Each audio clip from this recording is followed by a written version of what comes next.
Yeah, you mentioned energy, and Line 5 has gained a lot of notoriety. I'm just wondering what your attitudes are about Line 5. Line 5, and who doesn't know about Line 5? Okay, you don't? Oh, okay. Line 5 is run by Enbridge Energy out of Canada.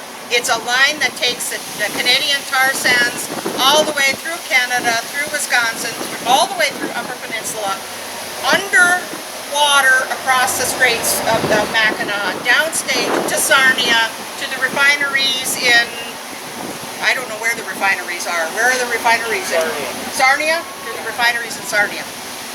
Line 5 is tapped in Big Rapids, Michigan, and there's a fractionator there that pulls off most of the propane that is used in the Upper Peninsula. Line 5 is older than I am.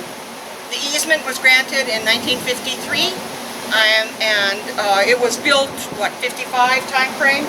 So it's old and it's underwater and it's been damaged more than once by anchors in the Straits of Mackinac. If it should burst, it will cause tremendous environmental damage all through the Straits, all along the south shore of the Upper Peninsula, all along Lake Huron, into Lake Michigan. It would be a disaster. And as we see with the Edensville Dam, that aging infrastructure can collapse at any time. Now, Enbridge has a safety measure to shut it down should there be a break, but we need to have a more permanent solution.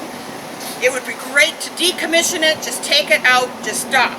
But there are a couple of issues with that. One is the dependency of our citizens on propane, and it's very hard for any of our candidates to go to Big Bay and say, okay, your propane is going to have to be tanked in from wherever, and a lot more expensive. So the propane is an issue with Line 5. The tunnel is the proposed solution.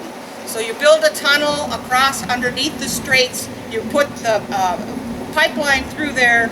You can also put other infrastructure services like fiber optic cable, that type of thing. It can be a service conduit from the Upper Peninsula to the Lower Peninsula. But that will take up to 10 years.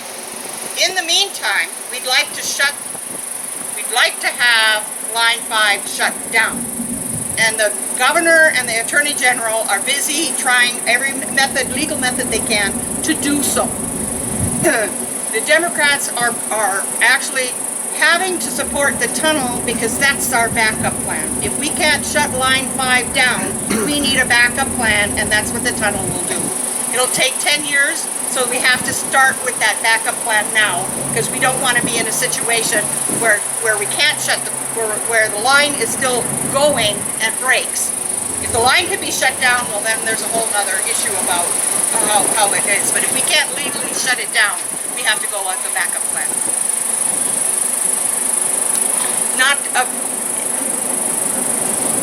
But the Energy Task Force first report indicates that the propane is not going to cost that much more for people. It won't cost that much more, but you're going to have to be trucking it in. Propane, it would not be that difficult to improve the supply chain for propane to reduce our dependency on Line 5. Kinchlow has a train, what is it called? Where you can disembark, you can use the special technology to get the propane off train cars versus off your tank from a truck.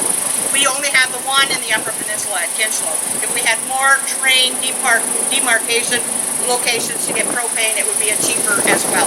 So we have to improve our supply chain for propane to reduce our dependency on Line 5. And we would certainly certainly all of us Democrats would like to see Line 5 shut down if we can legally do so.